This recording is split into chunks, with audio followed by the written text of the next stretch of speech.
Buenas, mi gente bonita de Tulancingo para el mundo. ¿Cómo se encuentran? Pues bienvenidos a su programa Jueves de Plaza. Y van a decir, bueno, ¿qué onda? ¿Qué es el Jueves de Plaza? ¿Con quién estás? Pues les cuento que estoy y siempre voy a estar en Jueves de Plaza aquí con el profesor Felipe Carrillo. Muchísimas gracias pues por estas colaboraciones, ¿no? Que vamos a estar aquí en el Jueves de Plaza.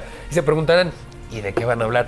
¿Y qué va a ser el Jueves de Plaza? El Jueves de Plaza, pues ya saben, el Jueves de Plaza es cotorreo, echar el chismecito, tal. Pero no va a ser un chisme, pues, de los que a mucha gente les gusta. Este es un chisme más cotorro, más buena onda. Vamos a hablar de la historia de Tulancingo. Y obviamente, pues, yo no sé mucho. Voy a aprender aquí con el profesor Felipe Carrillo. Y el día de hoy vamos a hablar de un edificio icónico de Tulancingo. Si no es que es el más icónico, si mal no me equivoco. Así es. Ya deben de saber cuál es, ¿no? Claramente, la catedral. Pues bueno, profesor Felipe, bienvenido y muchas gracias, pues, nuevamente por aceptar esta colaboración que va a estar súper cotorro. No, pues, de antemano, muchísimas gracias por permitirme llegar a tantos amigos a través de esta maravilla que son las redes sociales, donde llegamos hasta el último rincón del planeta. ¿Es correcto? Entonces, pues la verdad, la idea es poder llevar nuestra historia, nuestras tradiciones, nuestra cultura tan grande que tenemos como tulancinguenses y compartirla con todos los amigos del planeta. Y que no se quede, porque posiblemente la historia se quede con alguien y Exacto, nunca más, sí. y ha sucedido, quiero suponer, ¿no? Que hay cosas que ya jamás se va a saber qué fue lo que sucedió, ni está escrito ni nada, quedó en la mente de una persona y falleció y pues muchas gracias por la información. Pero bueno, a ver, cuéntenme un poquito sobre catedral. ¿Qué es catedral? Sabemos, pero como tal. Catedral simplemente es el corazón de nuestro querido Tulancingo. Sin la catedral, yo creo que no existiera. Es la esencia, es el punto central donde todos convergemos, donde todos nos encontramos. Ahí se encuentra todo el movimiento comercial, el movimiento social, donde vamos con los cuates, nos reunimos, ahí con la novia, con los amigos, con la familia. O sea, la catedral es nuestro punto de encuentro, es nuestro punto de partida, así como nuestro trampolín hacia el mundo. Y si es correcto, ¿no? Todo el mundo, oye, te veo en catedral, oye, nos vamos en catedral, oye, que ya ahora las nenis, ¿no? Te entrego en catedral, no sé qué. ¿En qué año nace catedral? O sea, porque bueno, uno sí, entra, claro, y tiene ahí, pero ese creo que es una remodelación, si mal no me equivoco. Son las etapas constructivas, son las fases. Catedral, realmente vamos a remontarnos hasta la época prehispánica, porque en las remodelaciones que se han hecho en el Jardín La Floresta, en donde se encuentra la catedral, en los alrededores de lo que es todo digamos, se llama manzana fundacional, a lo que abarca la avenida 21 de marzo, Hidalgo, lo que es Cuauhtémoc, con la continuación de Independencia y Doria. Esa es, digamos, la manzana que trazó Fray Juan de Padilla en 1528 y empiezan a construir un convento que aún existe, es el que está junto a Catedral, que está dedicado a San Juan Bautista, porque cuenta la leyenda, eso no está, digamos, documentado, no existe un papel como tal, pero el primer nombre que tiene Tulancingo con la llegada de los españoles es San Juan Bautista Tolancingo, que es el nombre prehispánico, así como decir San Juan Teotihuacán, Santa María Magdalena Metepec, San Antonio Cuautepec. O sea, todos tienen un nombre prehispánico y un nombre de un santo. Okay. Entonces se supone que Veracruz se llama así porque cuando llegan los primeros frailes dicen, ¿qué día es hoy? Ah, hoy es un Viernes Santo, día de la verdadera cruz, de la Veracruz. Ah, pues se va a llamar Veracruz. Okay. Entonces hay la hipótesis de que cuando Fray Juan de Padilla deja la capilla de la Expiración, que está al sur de Tulancingo, que fue el primer intento por querer construir algo, por sentar las bases de algo, pero no funcionó porque descubre Fray Juan de Padilla que había una avenida principal llamada Aquetzalpa, que significa sobre el agua preciosa, era una calzada que flotaba literalmente sobre un lago, porque Tulancingo, al igual que México Tenochtitlán, fue construido sobre una laguna. Entonces, Tulancingo, en la época de los mexicas, estaba dividido en dos barrios. La parte norte, llamada Tlaxpa, es donde viven los otomís, digamos de Huapalcalco, Santana Huetlalpan, San Pedro Tlachichilco, Metepec, todo eso era el barrio otomí. Y lo que es Tulancingo, Santiago Cuautepec, era el barrio náhuatl. La gente hablaba aquí náhuatl y éramos colonia de los de México Tenochtitlan, que nos tenía como sometidos y pagábamos tributo. No eran nuestros amigos. Cabe señalar que nosotros no éramos amigos de los mexicas. Quienes eran nuestros amigos fueron otras tribus que se aliaron y que cuando llega Hernán Cortés pues vieron la gran oportunidad de como de independizarse de ese imperio que nos estaba sometiendo. Entonces, Fray Juan de Padilla llega a Tulancingo en 1526 y pensaba que el centro de Tulancingo era donde está el panteón de San Miguel. Y ahí decide construir su primera capilla porque a los españoles los vimos como nuestros amigos porque nos ayudaron a liberarnos del yugo de los mexicas, porque los mexicas no eran así como que buenas personas, no, eran sanguinarios y venían por la gente de Tulancingo y les sacaban el corazón, allá en el Templo Mayor los sacrificaban, incluso hay versiones, yo no soy un historiador, yo no soy tan experto en eso, pero hay versiones que incluso decían que practicaban el canibalismo, porque a ver, ¿qué hacían con tanto cadáver si mataban 2,000, 5,000 personas en sus fiestas que hacían los mexicas? Entonces, ¿qué hacían con la carne? Pues según cuenta la leyenda, que como lo hacemos actualmente, la gente pobre pues se come todas las vísceras y la gente que tiene más o menos dinero pues se come ya la carnita y todo eso. Entonces así agarraban hasta...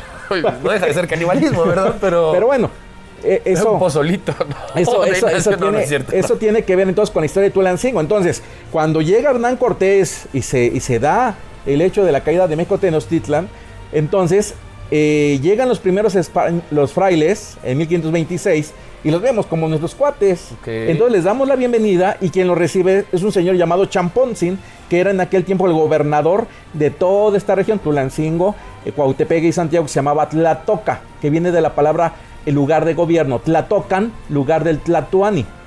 De ahí viene Tlatoc, porque aquí gobernaba un señor llamado Champontzin, impuesto por una dinastía que nos gobernaba desde hace muchos años. Entonces Champontzin pues recibe a Fray Juan de Padilla y a otros 2 frailes y les da hospedaje. Ahí donde está el panteón de San Miguel, ahí vivía Champontzin, y entonces le dice, oye, dame chance de empezar a levantar un templo. Pero resulta que ahí había una mal llamada pirámide. En México no tenemos pirámides. Pirámides solamente son los prismas perfectamente geométricos que están en Egipto. Nosotros no tenemos ninguna construcción así perfecta como las pirámides, ¿no? De allá, esos son pirámides, son prismas. Los de nosotros son montículos porque el ser humano en la época mesoamericana lo que quería era imitar los montes. Entonces empezaba a amontonar piedritas, a amontonar tierra y la iban forrando ya con lajas de piedra y le daban la forma de un monte.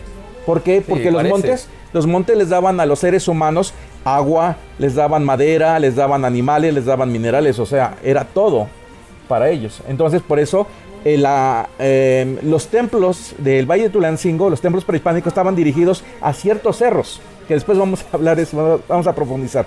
Entonces, cuando Fray Juan de Padilla le pide permiso a Champontzin para levantar la primera capilla. Ojo, no es la más antigua de Latinoamérica. Hay mucha gente que a veces por orgullo de decir, ay, es que en Tulancingo tengo la capilla más antigua de Latinoamérica. No, momento. La primera capilla la hizo Hernán Cortés cuando baja del barco, ahí en Veracruz, en un lugar llamado Antigua. Ahí está la primera capilla.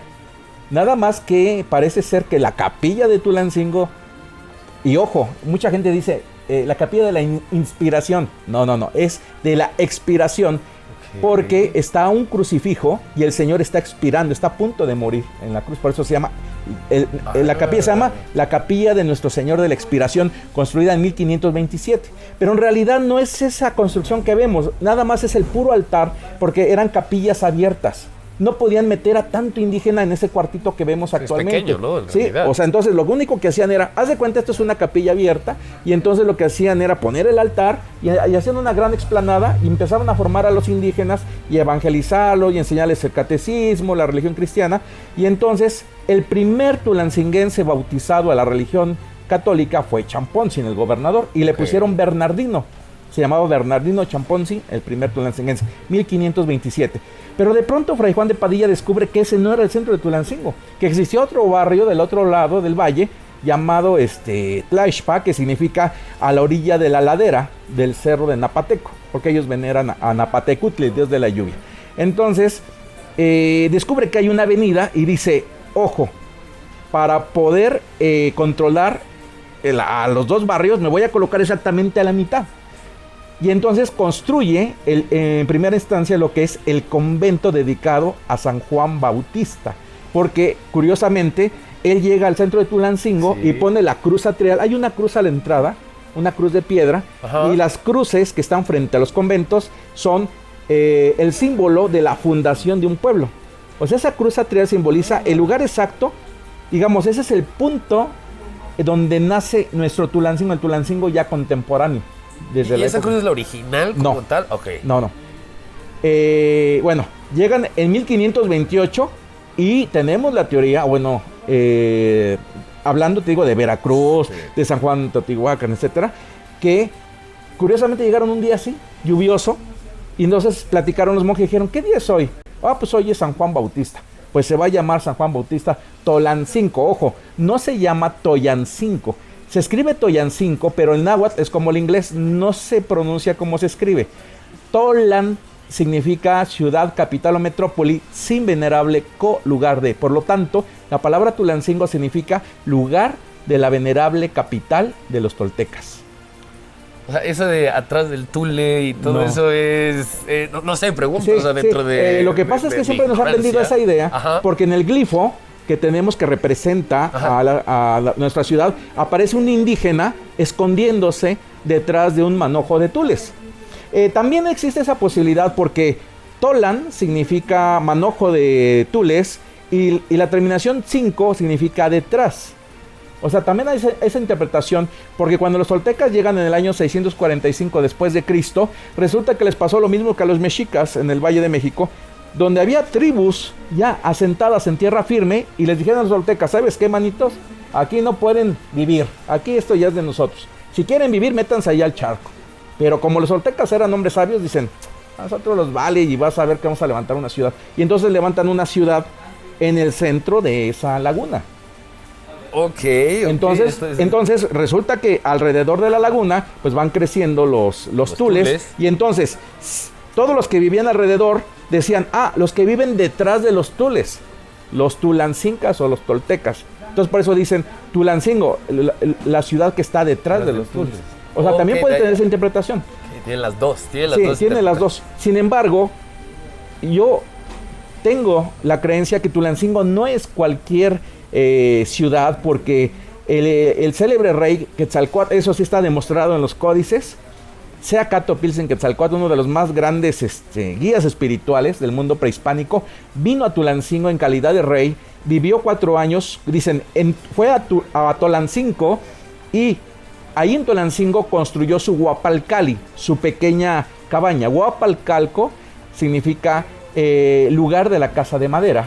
Los sacerdotes los seminaristas que querían seguir la orden del dios Quetzalcóatl, se encerraban en esas pequeñas chozas para despojarse del mundo material, encontrarse con ellos mismos y renacer como seres espirituales, pero en ese cambio como las serpientes. Las serpientes se van desprendiendo de la piel y entonces renacen como seres de luz.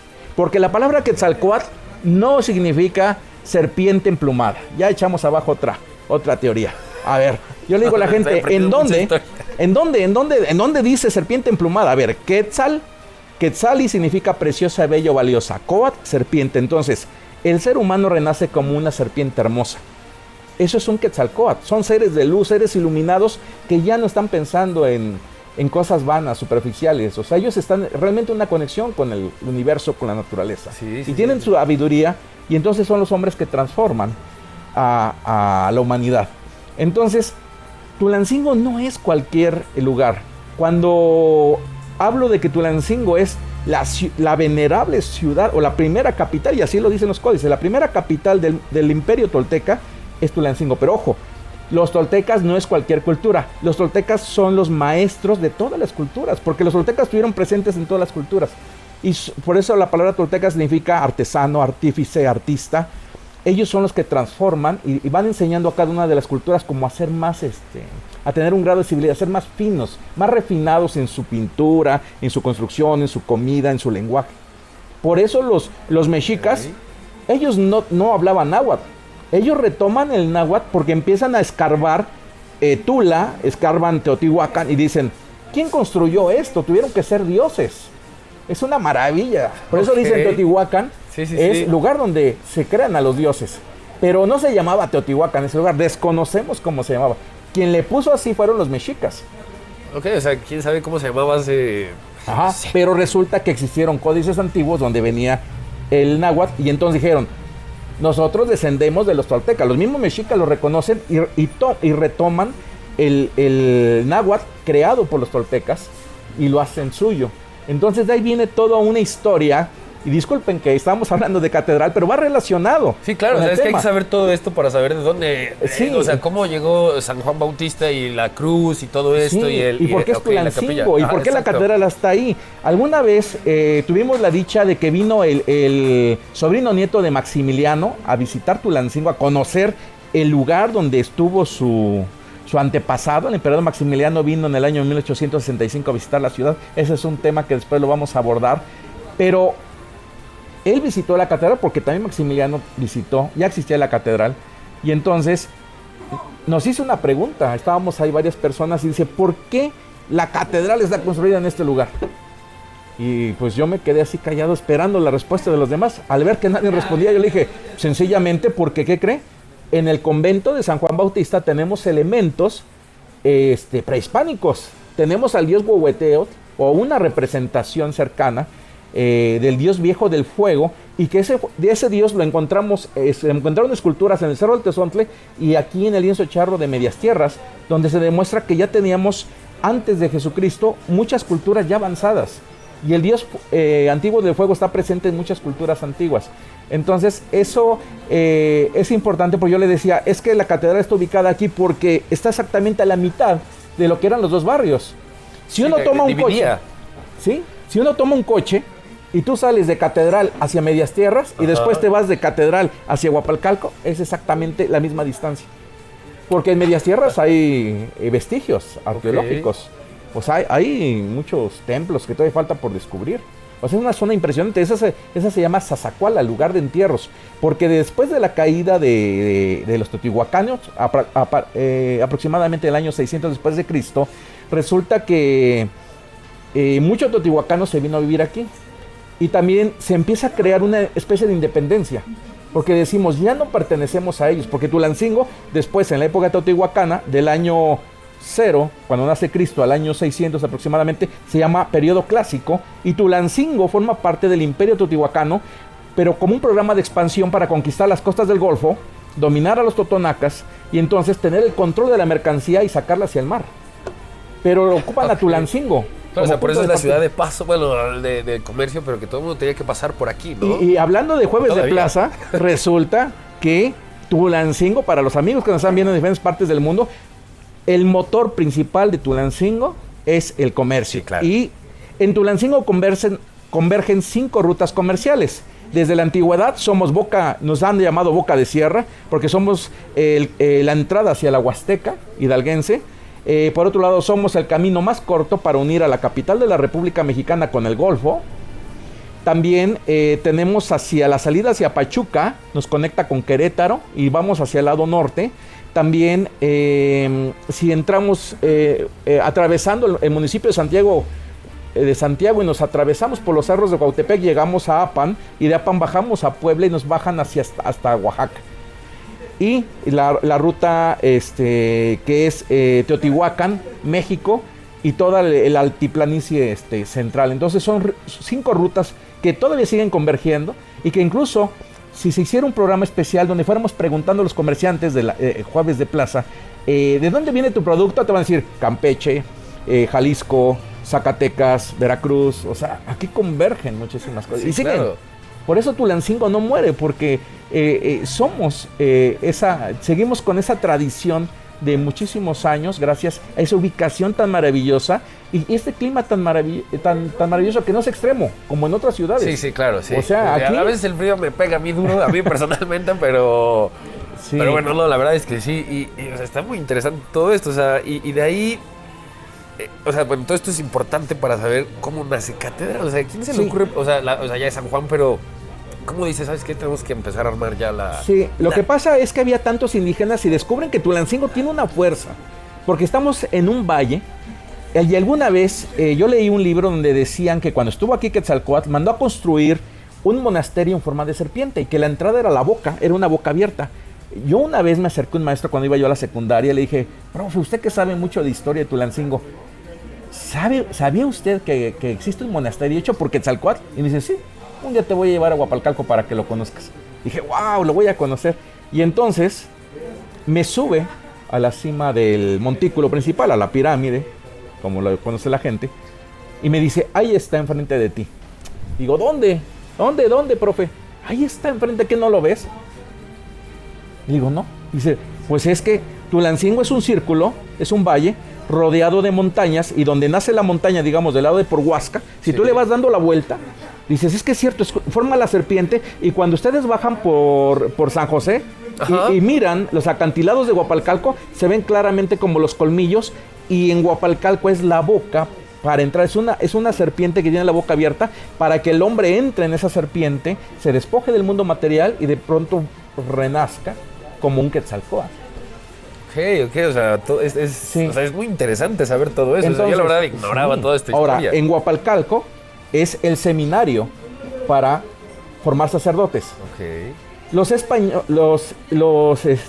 frailes sabían de ese magnetismo, de esa magia tan grande, de ese misticismo que tiene Tulancingo, y dicen, no es cualquier ciudad. Aquí va a ser capital religiosa, porque si fue la capital de los toltecas, que son los hombres más espirituales, los artistas, los hombres sensibles, pues tenemos que seguir con esa tradición y no cambiarla para no entrar en un conflicto con es los la indígenas. fecha, ¿no? Que sigue siendo Entonces, capital. ¿qué creen? O sea, deciden construir ese convento que va acompañado de una primera iglesia que se llamaba la Capilla de la Tercera Orden de San Francisco, y construyen del otro lado de lo que es ahora la catedral, construyen ahí la iglesia del Sagrario hacia 1580. El convento se levanta en 1528 y se concluye alrededor de 1576.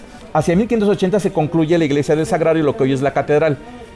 Y resulta que vino una epidemia exactamente idéntica a la que tenemos actualmente. En aquel tiempo fue una peste.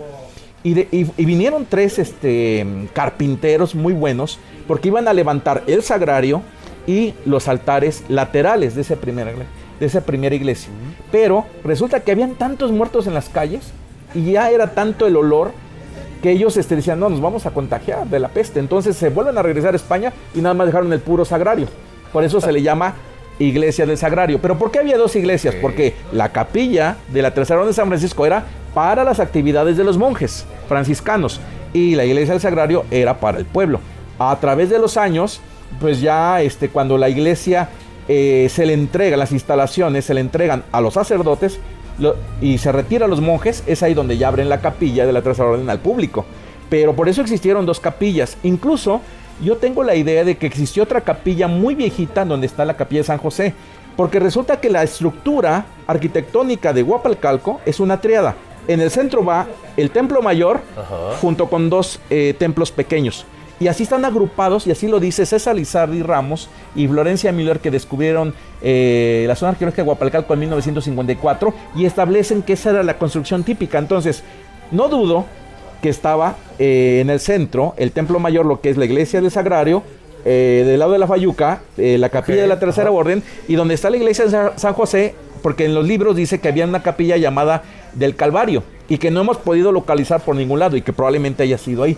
Yo no sé qué había ahí, en donde está la capilla de San José. Sí. Entonces, si nos ponemos a reestructurar lo que es esa primera manzana fundacional, del lado donde está la escuela Miguel Hidalgo, del lado de la calle Doria, eso eran las caballerizas.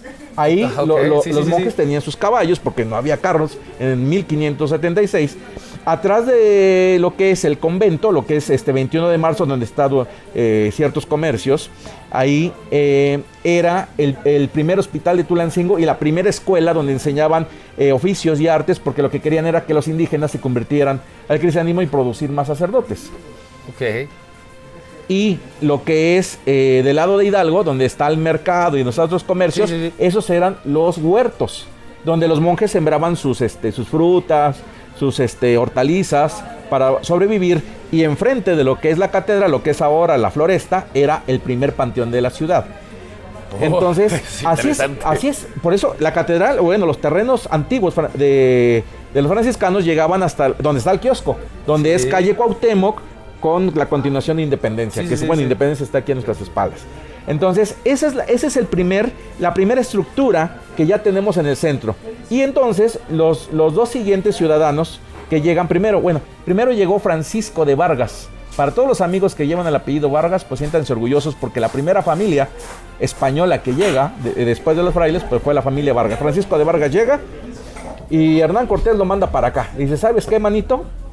Ya triunfamos, y entonces como premio a sus soldados les reparte las tierras de la Nueva España. A ti te va a tocar Michoacán, a ti te toca Jalisco, a ti te toca Tulancingo, y así repartió sus tierras. Y entonces manda Francisco de Vargas, pero dice Francisco, señor, yo a mí ese pueblucho no me interesa, yo quiero irme a Suchitepec, Oaxaca. Entonces Hernán Cortés dice, pues si no quieres Tulancingo, no te doy nada. De regreso. Y agarra y lo saca. Y entonces trae un mayordomo llamado Francisco Terrazas y le dice, ¿sabes qué? Vete tú a Tulancingo. Pero como hay ahí un conflicto de que unos hablan náhuatl y otros hablan otomí, y Tulancingo está dividido, pues no hay que meternos en broncas. Hay que dejarlos así como están. Entonces, en el barrio náhuatl, en donde es Tulancingo, Cuautepec y Santiago, nos gobernaba Francisco de Terrazas.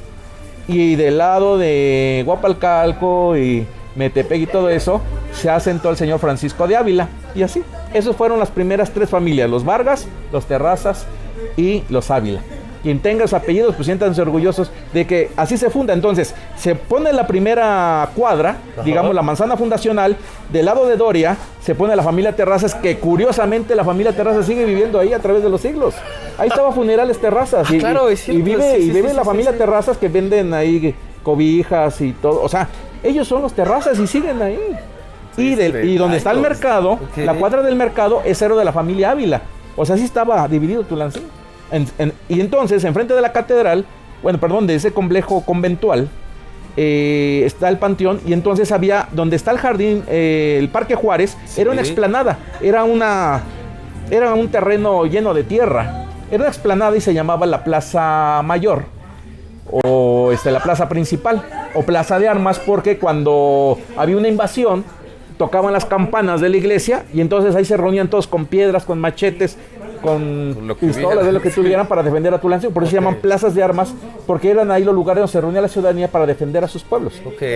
Entonces, así es como estaba estructurado Tulancingo, y entonces, a partir de esas tres manzanas, empezaron a cuadricular Tulancingo, hicieron la plaza de armas. Enfrente de la plaza de armas, donde es ahora Vancomer, se establece la primera alcaldía, porque no eran presidentes municipales, eran alcaldes. Y entonces, así es como se trazan. Del lado oriente, donde sale el sol, va el poder religioso, se pone una plaza principal en el centro, y del lado poniente, donde se oculta el sol, va el poder político. Ese es el trazo de las ciudades novohispanas. Así fue trazado Tulancingo. Y entonces el pueblo fue creciendo, porque resulta que Tulancingo llegó a tener muchísima cantidad de habitantes, porque era un paraíso Tulancingo, o sea, tierras fértiles, clima maravilloso. Empezaron a traer las reses, los borregos, los puercos, y resulta que, no, hombre, crecían enormes. Tulancingo llegó a ser una de las principales cuencas lecheras del país, precisamente por esa producción tan grande que teníamos por esas tierras. Y entonces se llamó Retiro de Antiguos Conquistadores. Era como su casa de retiro. Así como que vivían en México, pero decían, no, vámonos a nuestra hacienda. Y a descansar. Ahí tenemos manantiales en Bentoquipa, en Cuautepec había muchos manantiales. O sea, Tulancingo rodeado de manantiales, de bosques, de todo. Es un valle, ¿no? Al fin y al cabo, o sea, sí. Entonces, así es como Tulancingo se fue formando, pero resulta que hubo una explosión demográfica donde dicen, nuestra pequeña iglesita del Sagrario, pues ya está muy pequeñita. Y entonces empieza a haber una remodelación, y en 1780 un señor llamado José Pavón fue el encargado de hacer la primera ampliación de lo que conocemos como la iglesia del Sagrario. Pero como no era una persona que realmente supiera mucha arquitectura, hacia el 3 de diciembre de 1785, una especie de presidente municipal llamado Francisco Antonio de Llano y Sierra hace una solicitud a la Real Academia de San Carlos, porque la Real Academia era la única institución del país que te permitía modificar un edificio histórico. Si ellos no lo autorizaban, no se podía hacer nada. Ok.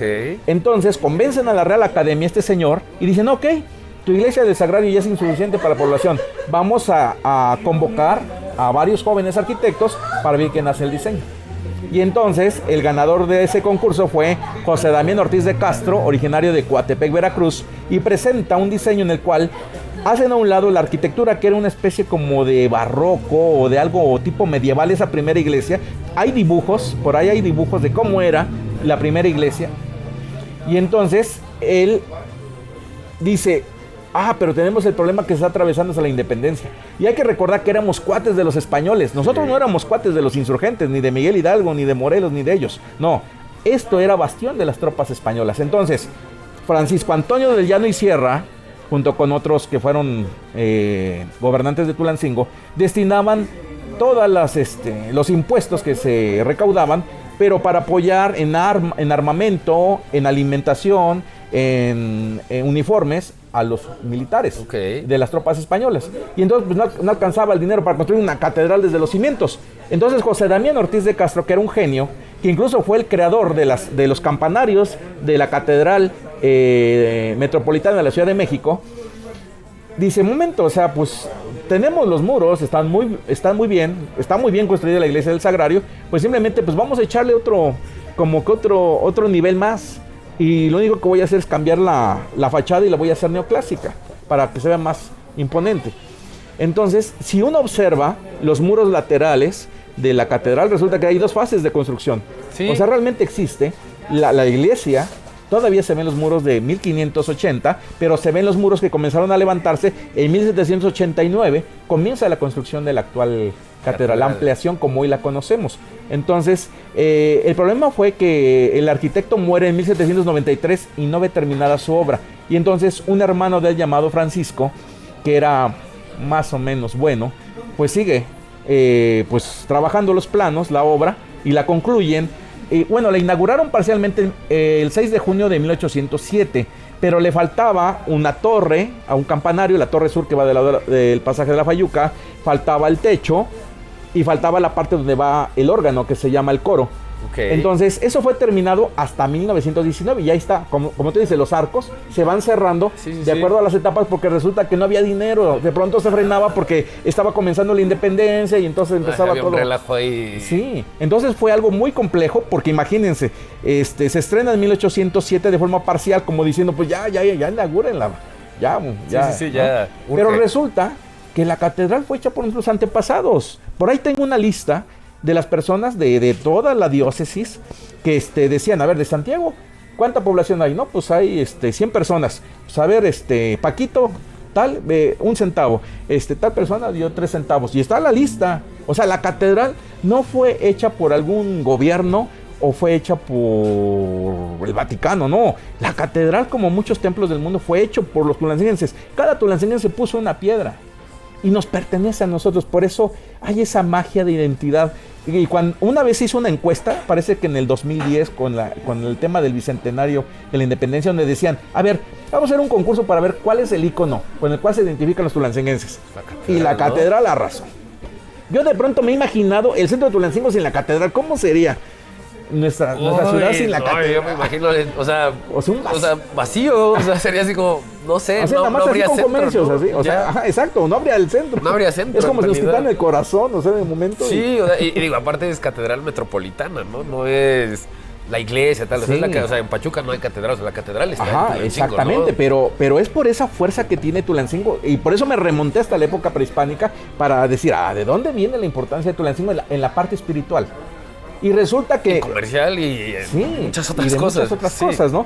Entonces, aquí hay que mencionar que cuando se estrena, el edificio no era catedral. Era simplemente la parroquia de San Juan Bautista. Así se llama. Entonces, para 1862, el Papa Pío IX, desde el Vaticano, emite un decreto en el cual dice, la ciudad tiene una importancia tan grande que necesita ser elevada a rango de catedral para que entonces forme una diócesis. Diócesis es como decir, el estado de Hidalgo gobierna muchos municipios. Sí. Así es, la diócesis es el equivalente como un estado de la república. Okay. Pero pasa el tiempo y resulta que Tulancingo sigue creciendo en poder y dice, no, es que ya no es diócesis. para el 2007, el Papa Benedicto XVI lanza otro decreto donde nos elevan a arquidiócesis, que significa el gobernar a varias diócesis. Y entonces resulta que la arquidiócesis es mucho más grande que el mismo estado de Hidalgo, porque el poder de la arquidiócesis gobierna parte de Puebla, parte de Veracruz. O sea, es un poder, o sea, hablando religiosamente, ¿no? O sea, claro. Ahora ya no son obispos, son arzobispos, pues ya tienen otro rango más grande todavía. ¿Y por qué se llama catedral? ¿Por qué una iglesia? ¿Cuál es la diferencia de una simple iglesia a otra que se llama catedral? ¿Por qué? Porque así como en los reinos hay un trono donde se sienta el rey y a un lado la reina, aquí es exactamente la iglesia lo mismo. En catedral existe un trono que se llama cátedra. Es la sede del poder arzobispal. Entonces, como tenemos aquí la cátedra, está el trono de nuestro arzobispo, por eso se llama catedral. Ah, ok. De ahí viene la palabra catedral. La palabra catedral. Porque tenemos una cátedra. Sí, somos la sede de la cátedra. O sea, del trono, digamos. Pero es muy interesante saber, o sea, desde dónde nació la catedral, ¿no? Sí. O sea, cómo dijeron, no, ¿sabes qué? No es allá arriba en el panteón, es allá. O sea, allá es donde hay que... Es el centro, es el corazón de la ciudad, ¿no? Sí, nuestra catedral, como datos curiosos, costó 80,000 pesos de aquella época en la independencia. No sé cuánto, nunca me he puesto a checar el equivalente en la actualidad, cuántos miles de millones costaría hacer un edificio como ese, pero costó 80,000 en aquel entonces haber sido la millonada, pero ¿no? es porque lo hizo toda la ciudad. Yo creo que si nos lo propusiéramos, o sea, si nos uniéramos un proyecto maravilloso de decir, vamos a crear otro templo más, un templo nuevo que nos dé esa identidad, yo creo que sí lo lograríamos. Pues digo, en aquellos tiempos se unió la gente y lo donó. Claro, muchos fueron obligados, porque decían, no, aquí, si no me das tu centavo, te vas al infierno. Y entonces como que sí tenía más poder en lo espiritual la iglesia. Tal vez ahora si a ti te dicen, oye, tienes que dar 1,000 pesos para hacer el nuevo templo, dices, no, pues yo...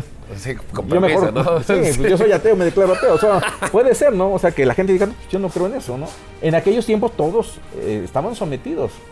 Sí, no, eran otras épocas totalmente, sí. ¿no? Sí. Y nuestra catedral mide 56,5 metros de alto hasta lo que es la cúpula, la parte que se conoce como la linternilla, que es como la parte final de la cúpula. Alguien ha dicho que es la segunda catedral más alta de la República. No, existe, por ejemplo, la Catedral de Zamora es la más alta con 105 metros de altura. O sea, el doble de catedral. Y de ahí, pues, por ejemplo, la catedral metropolitana, la Ciudad de México, pues es más alta, la de Puebla. Entonces, la verdad, hay un debate en qué lugar, digamos, parece ser que sí está entre las 10 más altas, pero... en el top 10, bueno, está en el top 10. Lo que sí también sabemos es de que José Damián Ortiz de Castro, gracias al proyecto de la catedral, porque lo convierte en el primer templo neoclásico del país, lo nombran académico de mérito. ¿Qué significa eso? Pues que él era el que tomaba las decisiones ahora de la arquitectura de la Nueva España. Gracias al proyecto de la catedral, él vino y dijo, momento, a un lado el barroco y ahora viene el neoclásico. ¿Qué es el barroco? El barroco es cuando ves un edificio lleno de un montón de muñequitos, saturado de adornos. Eso es barroco.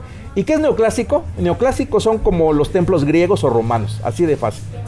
Y exacto, tienen los pilares y es algo más esto, ¿no? Sencillo. Ahora, la catedral tenía aplanados por fuera, tenía pintura, pero cuando cumple los primeros 100 años de ser nombrada diócesis, el Papa, que en aquel tiempo estaba en el Vaticano, da la orden de que se manden a quitar incluso había altares laterales. Nuestra catedral no estaba tan vacía.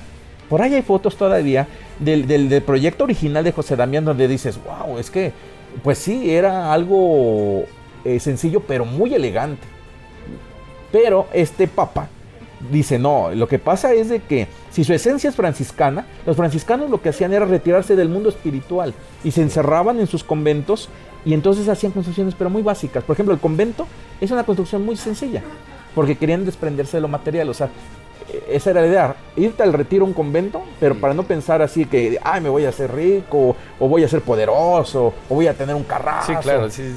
No, o sea, era retirarte y dedicarte a Dios. Y ya. Entonces deciden tumbar todos los adornos de oro, los altares, y entonces nuestra catedral, cuando tú entras, dices, sí, es imponente el edificio, es alto, es impactante, pero de pronto, ¿qué crees? Encuentras mucha paz. Porque de pronto correcto. No hay cosas así de oro. Le han puesto ciertas laminillas de oro para que no se vea también tan vacía, tan sencilla. pero sigue siendo ese, como que el objetivo principal de la catedral es que te despojes un poco del mundo material y encuentres con Dios. O sea, esa es la idea. Y eso es lo que tiene nuestra catedral. No es ostentosa. A los amigos que quieran visitarla no se van a encontrar como esas catedrales lujosas bañadas de oro y, sí, claro, y piezas de arte valuadas en millones de pesos. No, eso no. Es un encuentro más con uno mismo. Sí, no, y es correcto. Uno entra y es paz. O sea, es siempre... No sé, es muy silenciosa, se siente como un eco y un fresco diferente a... Sí. O sea, haga frío o haga calor, es siempre como el mismo clima dentro de catedral, ¿no?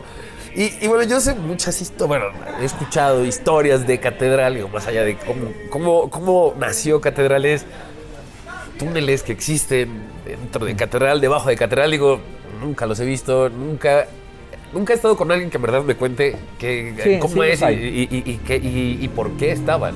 Lo que pasa es, hay varias versiones. Una, recordemos que es una ciudad milenaria.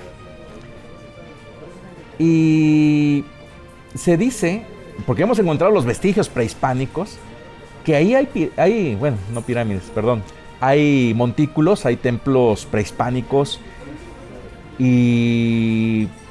Casi en la mayoría de iglesias antiguas del país, debajo de las iglesias hay montículos. Entonces, todo eso no me ha tocado verlo. El decir, mira, ya vimos la escalinata, un escalón aunque sea de un templo. No. Lo que sí he visto es que hay un túnel, bueno, donde está, lo conocemos como las catacumbas, está exactamente debajo del altar, donde está exactamente la cátedra, el trono del obispo, porque abajo... hay una especie de sala que está, sí, como un sótano, donde se sepultaron a los 2 primeros obispos de Tulancingo. Bajamos porque antes daban guías, nos permitían conocer como la catedral y por ciertos lugares, ¿no?, que estaban permitidos. Hay lugares donde nadie puede entrar. Sin embargo, donde está la catacumba, ahí corren 2 túneles. Sin embargo, nos decían, ¿sabes qué? Pues sí, da cierto temor porque está completamente oscuro. Los túneles sí tienen ciertos arcos construidos así de piedra que le dan cierto soporte, pero el piso es completamente tierra. Ahí pusieron 2-3 foquitos para que se alumbrara nada más la parte de la catacumba. Yo estudié en la escuela Isaac González, que está a un lado de la catedral, y de niño no existía la calle que hoy conocemos como Heroico Colegio Militar. Era una callecita muy pequeña donde cabía un coche. Entonces lo que deciden fue ampliarla, le tumban una parte a la escuela Miguel Hidalgo, al auditorio Miguel Hidalgo, y exactamente donde está la entrada a la Fayuca, había un túnel. Yo de niño todavía lo vi. Incluso un día los voy a llevar y se ve clarito cómo está hundido el piso ahí. Exactamente en ese lugar se ha hundido por el peso de los carros. Pero eso, el día que alguien quiera remodelar, ahí está la entrada, hasta incluso había escalones. Entonces, hemos visto otro túnel que va de la catedral, atraviesa la Floresta, llega ahí por el Club de Leones, atraviesa el Club de Leones por abajo y sale a una casa que se está cayendo en Doria, porque ahí era la sede de la Casa de los Obispos. Entonces, en la época de los cristeros, fue una guerra del gobierno contra todos la gente religiosa, y entonces había una persecución para matarlos. Y entonces, cuando de pronto decían, ¡ahí viene el gobierno!, entonces los sacerdotes y las monjitas se metían así en esos túneles y los protegía la gente que tenía dinero. O sea, entonces hay varias casas de Tulancingo, de gente importante en la época del Porfiriato, que les daba hospedaje para protegerlos de que no los mataran. Porque ellos decían, si yo salvo al sacerdote, yo ya tengo un lugar allá garantizado, allá en el cielo, Dios, ¿no? Sí. Entonces, sí es importante que hagamos esa reflexión de que sí existen los túneles, e incluso hay otro túnel en la esquina de Doria y 21 de marzo. Ahí construyeron algunos comercios y por ahí algunos amigos me permitieron ver. Me decían, oye, ¿qué es esto? En un principio pensé que eran los drenajes antiguos, pero los drenajes son modernos, los drenajes son de 1948 aproximadamente, porque los drenajes antiguos corrían así sobre la tierra. Entonces eso platicaremos después en otro capítulo, queridos amigos, para que sigan viéndonos, sigamos. Pero está muy interesante. Y ya nada más para terminar esto, ahorita que dice eso de los túneles y la época de la persecución del gobierno a la religión como tal, mi tía, una tía que tenía yo ya falleció, pero falleció a los casi 100 años. a ella le tocó ese tema y el hecho de tan solo bautizarse o querer hacer la primera comunión era, o sea, no se podía, o sea, a ella sí le tocó esconderse. Le tocó esconderse para eso. A ella le tocó, creo que para hacer su primera comunión o algo de eso. Sí. Mi abuela me contó que sí, le tocó esconderse porque si los agarraban, cuello. Mucha gente a veces me ha preguntado ¿por qué no conservamos esa hermosa iglesia que estaba a la entrada de la Fayuca, ahí donde está el patio de la Escuela Miguel Hidalgo? Después les voy a compartir unas fotos para que conozcan esa capilla que era única a nivel Latinoamérica. A eso sí, era única. Bueno, compartíamos el honor junto con Tlaxcala. Pero ahí se fusionaba lo que era la arquitectura barroca con la arquitectura árabe. Tenía decoraciones árabes, pero con los retablos eran completamente barrocos.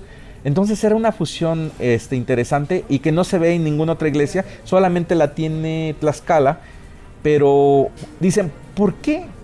¿Por qué? ¿Qué gobierno mandó a tirar eso? Digo, no, es que por este hecho histórico que sucede en 1926, donde curiosamente la guerra cristera surge con una persona de Tulancingo. O sea, es que Tulancingo viene y eso lo vamos a ir analizando. De Tulancingo para el mundo. Cómo Tulancingo viene y revoluciona y cambia todo. O sea, vamos a hablar, incluso en la independencia van a ver cómo Tulancingo, por medio de Tulancingo se dan muchos hechos históricos que vienen y nos dan identidad como mexicanos, pero todo parte, incluso el primer intento, lo vamos a adelantar para que se queden los amigos así en suspenso, que a ver, el próximo capítulo. En Tulancingo, ¿sabías, mi querido Arturo, que Tulancingo es la cuna de la independencia y no Dolores Hidalgo? No, la verdad. Que el primer intento de independencia lo hace un hijo de Hernán Cortés, llamado Martín Cortés y Zúñiga, que llega a Tulancingo y se une con la familia Terrazas para acabar con el gobierno de España, independizar a México, pero se da en Tulancingo, el primer movimiento ya formal, porque el primero lo hizo Hernán Cortés. Él quería proclamarse rey y desconocer a España, pero... sí, yo no sabía eso. Pero hay una tradición, okay. Hay una tradición de su gente más cercana, le pasan el chisme al rey y entonces lo expulsan a Hernán Cortés. Entonces, aquí pasa esta situación en la que el hijo de Hernán, uno de los hijos de Hernán Cortés, dice, mi padre derramó sangre, los conquistadores derramaron su sangre, no tiene por qué España ser el dueño, son nuestros padres los legítimos dueños y ahora nosotros como hijos nos corresponde tomar el control de ese territorio llamado Nueva España. Entonces viene el hijo de Hernán Cortés y entonces convoca a todos los hijos de conquistadores y dicen, momento, ya no vamos a permitir que recibir órdenes del rey de España. En este momento vamos a tomar el control. Pero se decide en Tulancingo en un pasaje histórico que se llama la Conjuración de Tulancingo, en 1565. Pues bueno, eso queda pendiente para que estés así con la intriga, porque yo me quedo con la intriga también. Ahorita que estamos en septiembre festejando la independencia. Sí, hay que hablar del tema, ¿no? El próximo capítulo viene y cambia. O sea, y suena bastante interesante porque va a decir, Arturo, ¿por qué no hablas tanto? Porque también estoy aprendiendo como ustedes, porque igual, o sea, yo pregunto, yo vengo a preguntar, no sé, o sea, si quiero saber sobre la historia de mi ciudad, de mi pueblo, ¿no? Porque luego me preguntan cuando salgo y... Muchas gracias, o sea, muy pocas cosas, pero oiga, muchísimas gracias, estuvo muy interesante esto de catedral y sé que podemos hablar, está súper interesante. Oiga, recuerden que todos los jueves aquí, pues, su jueves de plaza, mi gente, mi raza bonita. Profesor Felipe, muchísimas gracias y pues nos estamos viendo en el próximo capítulo, ¿no? Gracias, o sea, esto ya es de ley todos los jueves, ¿eh? O sea, no crean que es una entrevista nada más, es un programa con el profesor Felipe Carrillo para saber de la historia de Tulancingo y pues no solo de Tulancingo, o sea, de México, ¿no? Porque pues, o sea... se va relacionando los hechos históricos de nuestro país y del mundo. Vamos a ir viendo cómo igual... ¿Ya vieron? De Tulancingo para el mundo, ¿eh? Oigan, si ustedes tienen preguntas, dicen, oigan, quiero saber de esto, quiero saber del otro, tal... Pueden enviarnos aquí a la página de Tulancingo para el Mundo, a nuestro número 775-182-51-63. Oye, ¿sabes qué? Quiero saber esto. Oye, quiero saber esto sobre la historia de Tulancingo. Y pues con muchísimo gusto. Y el profe Felipe, nuevamente, muchísimas gracias. Gracias, estamos a sus órdenes. Y recuerden, ¿dónde estamos? Aquí en Calle Mía, Gastro Callejón, ubicados aquí en Amado Paniagua, entre Independencia y Molino del Rey.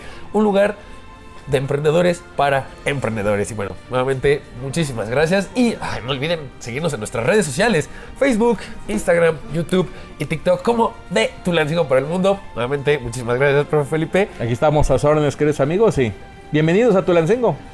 Conozcan un poquito más de nuestra hermosa tierra. Muchas gracias y abur.